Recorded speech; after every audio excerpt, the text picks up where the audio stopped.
Good evening, I'm Sarah Chitrakar and these are the headlines of the hour. Prime Minister Bahal says India is positive regarding implementation of prior agreements and understandings reached with Nepal. Claims he drew Modi's attention to make SAARC effective. Gandaki Chief Minister Pandey secures the confidence vote after Devkota of CPN Mao Centre crosses the floor. Sudur Pashchim Chief Minister Sodari expands the cabinet. U.S. Secretary of State Antony Blinken meets Egyptian President Abdel Fattah al-Sisi at the start of a three-day Middle East trip, during which he will push a three-stage ceasefire proposal. And Tirahut Tigers defeat Chinnamasta Lions by 31 runs to lift the Saptari Premier League title. Tirahut's Basir Ahmed adjudged the player of the tournament. Prime Minister Pushpa Kamal Dahal has said that India is positive towards implementing the past agreements and understandings reached with Nepal. Speaking to reporters at the Tribhuvan International Airport upon his arrival from India after attending the oath-taking ceremony of his Indian counterpart Narendra Modi, Premier Dahal said that India was positive towards implementing the past agreements and understandings reached with Nepal. He also said that his visit to India has created favorable environment to further strengthen the relations between the two neighbors. Dahal added that he drew the Indian Prime Minister's attention towards ensuring effectiveness of the South Asian Association for Regional Cooperation (SAARC). He also said that the invitation extended to the Indian Premier to visit Nepal was accepted. In a different context, Premier Dahal said that action would be taken against the lawmaker who crossed the floor during the floor test in Gandaki Provincial Assembly. He also claimed that CPN-UML Chair KP Sharma Oli's recent remarks will not affect the current political equation and the government will complete its full tenure. Dahal said that his India visit and the decision to call back ambassadors at the same time was only a coincidence. He said the decision was taken without discerning. Premier Dahal had departed for Delhi yesterday to participate in the oath-taking ceremony of Indian Prime Minister Modi. He held a one-to-one dialogue with Prime Minister Modi yesterday and paid a courtesy call on Indian President Draupadi Murmu earlier today. He also held talks with newly appointed Minister S. Jaishankar. Gandaki Province Chief Minister Surendra Raj Pandey secured the vote of confidence at the Provincial Assembly today after Nepal Samajwadi Party lawmaker Phanindra Devkota crossed the floor. Devkota, who had been elected under the election symbol of CPN Mao Centre, had crossed floor and cast his vote in favour of Chief Minister Pandey. Along with him, 29 Provincial Assembly members from Nepali Congress, 2 from Rashtriya Prajatantra Party and independent member Rajiv Gurung had cast their votes in Pandey's favour. The Chief Minister received the required number of votes in the 60-member Provincial Assembly. 22 members of CPN-UML and 6 from CPN Mao Centre had cast their votes against the Chief Minister. The opposition lawmakers had chanted slogans at the Provincial Assembly after Devkota crossed the floor. Meanwhile, Devkota said that he had cast his vote in favour of Pandey to prevent mid-term election. Chief Minister Pandey has made preparations to expand the cabinet tomorrow. He has geared up to include Pancharam Gurung of Rashtriya Prajatantra Party, independent Provincial Assembly member Rajiv Gurung and Devkota of Nepal Samajwadi Party in the cabinet.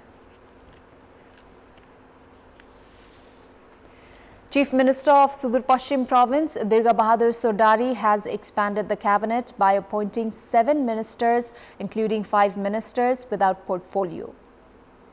Chief Minister Sodari has appointed 3 ministers each from CPN-UML and CPN Mao Centre and 1 from CPN Unified Socialist. Surendra Bahadur Pal of UML has been appointed as the Minister for Financial Affairs and Om Bikram Bhatt of Mao Centre as the Minister for Social Development.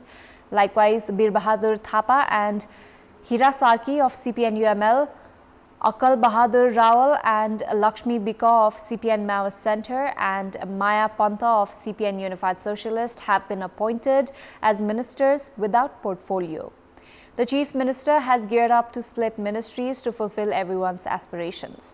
Province Governor Nazir Mia had administered the oath of office in secrecy to the newly appointed ministers earlier this evening. Speaking to reporters, Chief Minister Sodari said that the portfolios of the 5 ministers will be finalized after holding discussions with all the parties. Meanwhile, dispute has surfaced within CPN Maoist Centre regarding recommendations made for the ministerial post. 5 provincial assembly members have urged Chief Minister Sodari not to immediately make the ministerial appointments, citing discussions were not held in the parliamentary party and recommendations were made unilaterally. Sodari, who had been elected the Chief Minister on 17th of April, had been unable to give a full shape to the Province Council of Ministers as CPN-UML had refrained from joining the province government. Meanwhile, independent Provincial Assembly member Tara Prasad Joshi has rejected the post of Minister for Trade, Tourism, Forest and Environment. Time now for our segment, Public Pulse, where you text us with your opinion. Public Pulse.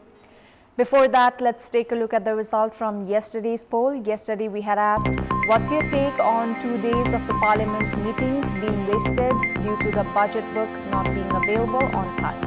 63% voted for A, negligence by ministries, 22% for B, Parliament's apathy, and 15% for C, ignoring the calendar.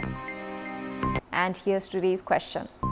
What's your say on political leaderships that blame federalism and the electoral system but fail to improve themselves? The options are A, improve working ways, B, implement the constitution, and C, not carrying out works, blaming the system.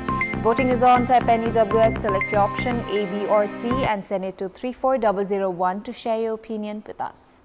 We'll take a short break here. We have more news coming up.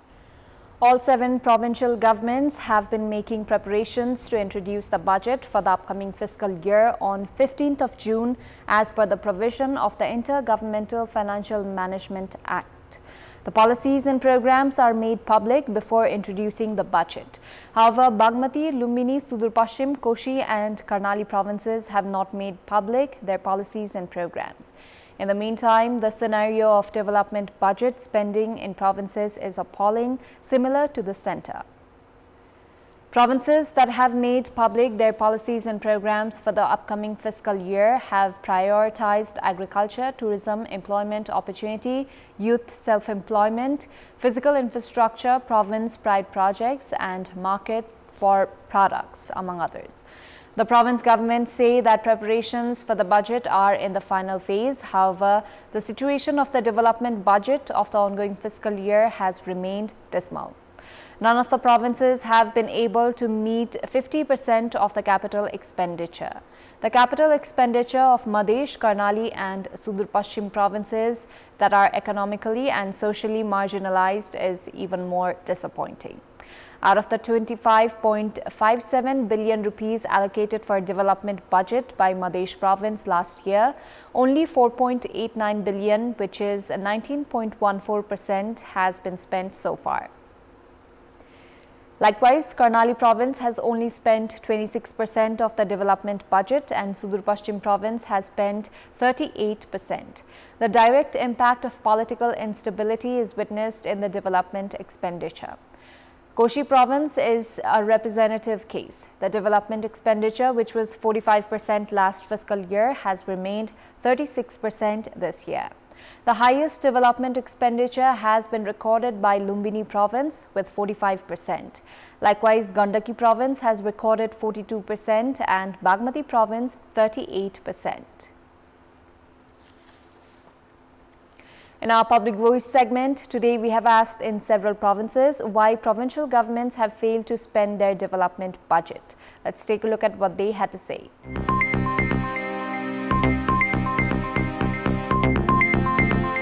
प्रदेश सरकारले स्थानीय सरकार र संघीय सरकारलाई जोड्न सकेको छैन, समन्वय छैन, जसले गर्दा चाहिँ प्रदेश सरकार छुट्याएका विकासका बजेटहरू समयमा खर्च हुन सकेको छैन। बजेट कसरी खर्च हुन्छ त उहाँहरू विकासमा भन्दा पनि कुर्ची तानातानमा व्यस्त हुनुहुन्छ। कार्यान्वयन फेदल्लो भएर बजेट खर्च गर्न सकेन। बजेट कार्यान्वयन गर्ने निकाय नै जिम्मेवार छैनन्, त्यसकारणले सही समयमा विकास बजेट कार्यान्वयन गर्न सक्दैन। स्थानीय सरकारको जुन प्राथमिकतामा राखेका योजनाहरूसँग तादात्म्य नमिल्दा खेल्दाखेरिको अवस्थामा चाहिँ यो समस्या आएको देखिन्छ। पार्टीकै पिछिमा आफू मान्छे बनाउनु भन्ने धारणाको कारण नि सभासदहरूको चाहिँ होडबाजी जस्तो लाग्छ मलाई चाहिँ। अब आफ्नो ठाउँमा विकास लानुपर्ने अलिक बढी। योजना छनौट प्रक्रियामा राजनीतिक दलहरू बीचको आपसी समन्वय र सहकार्यको अभाव, भागबण्डा नमिल्नु पनि यो प्रमुख भूमिका हो। अस्थिर सरकार छ, त्यो टाइममा चाहिँ 5 वर्षमा धेरै पटक यो चाहिँ चेन्ज भइरहेको छ। बजेट ढिलो निकासा हुने, कर्मचारीहरूको ढिलो सुस्तैले गर्दाखेरि विकास हुन सकेको छैन। उपभोक्ता गठन गर्नु र त्यहाँ झगडा हुनु, विवाद हुनु, कामको त्यहाँ मूल्याङ्कन फितलो हुनु।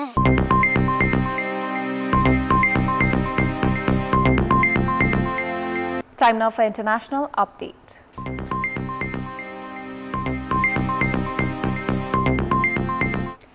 U.S. Secretary of State Antony Blinken has met with Egyptian President Abdel Fattah al-Sisi at the start of a 3-day Middle East trip, during which he will push a 3-stage ceasefire proposal. Speaking after the meeting, Blinken said Hamas was the only side that had yet to agree to the ceasefire proposal outlined by U.S. President Joe Biden on 31st of May. Washington says Israel has already accepted the deal. El-Sisi, a key mediator with Hamas, said it was important to lift obstacles to humanitarian aid for Gazans.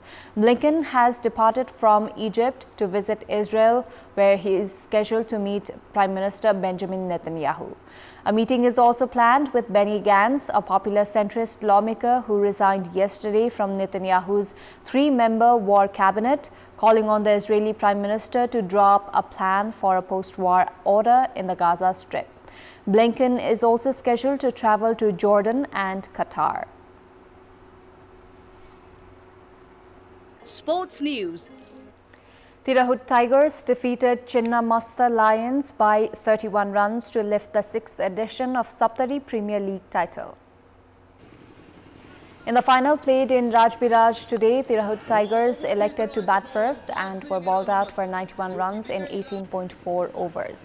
Bhola Shah top scored for Tirahut with 29 runs off 25 balls, hitting 1 6 and 4 fours. Basir Ahmed also contributed 17 runs and Rupesh Singh added 10.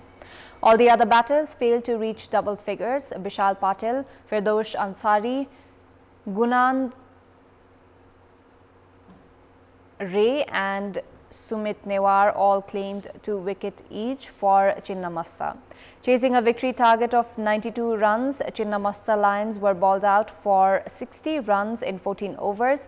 Bishal Patil with 14 runs was the leading scorer for Chinnamasta.